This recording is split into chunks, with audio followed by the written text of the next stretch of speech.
Hey Drew, we're going to do a quick video recap of your lesson today. Here is your face-on view.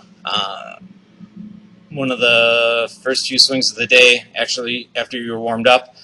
This one here was what you thought was your full speed golf swing. I'm not highlighting it just because we want to get you powerful and confident and getting as much speed and distance as we can. So I asked you to swing fast. We'll walk through this golf swing together.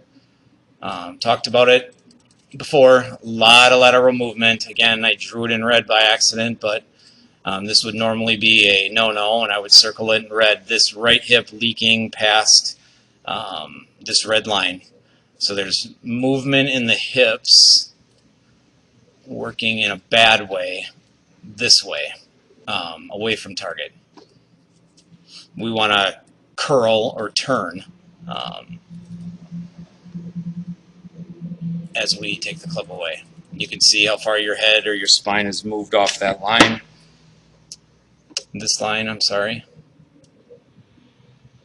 Not a lot of arm width at the top, meaning arms are down here. Decent amount of rotation, but again, it's hard to tell really what's going on there. We do see some pulling in the shirt or some wrinkling in the shirt, so we know that there is some tension or torque being made on the body, but we're losing a considerable amount of speed when we don't have this right hand further away from the ear, or left hand, the hands further away from the ear, straighter arms than we do right now. Now we're going to work our way back down.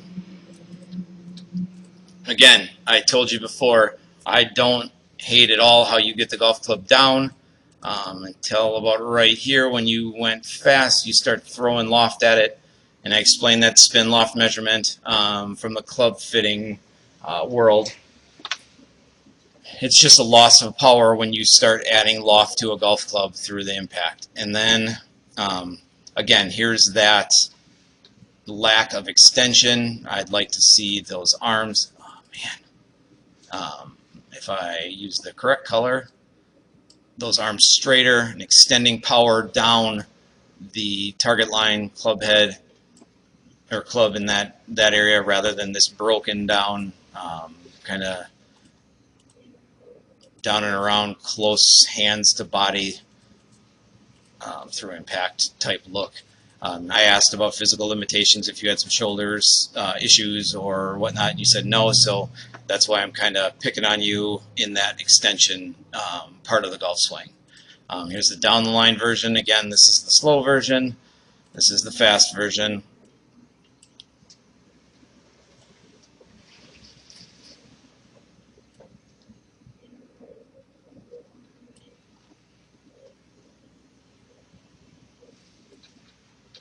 And you'll see the kind of breakdown. Not terrible takeaway here. Pretty level in the shoulders. So if I were to pick on you, ideal situation, we'd like shoulders perpendicular to spine line, or this line here at the top of the golf swing. And you can see when you're at the top of the golf swing, shoulders are very level, or very close to level.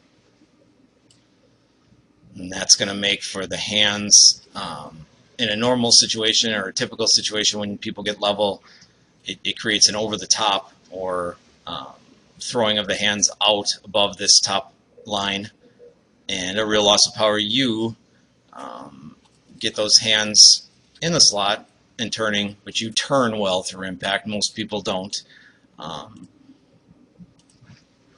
The club face is open, and hands and club head are going to disappear quickly behind the body because there isn't any extension through the shot in the downswing.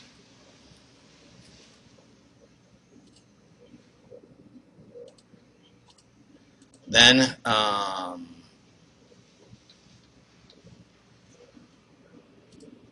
don't know why your robots.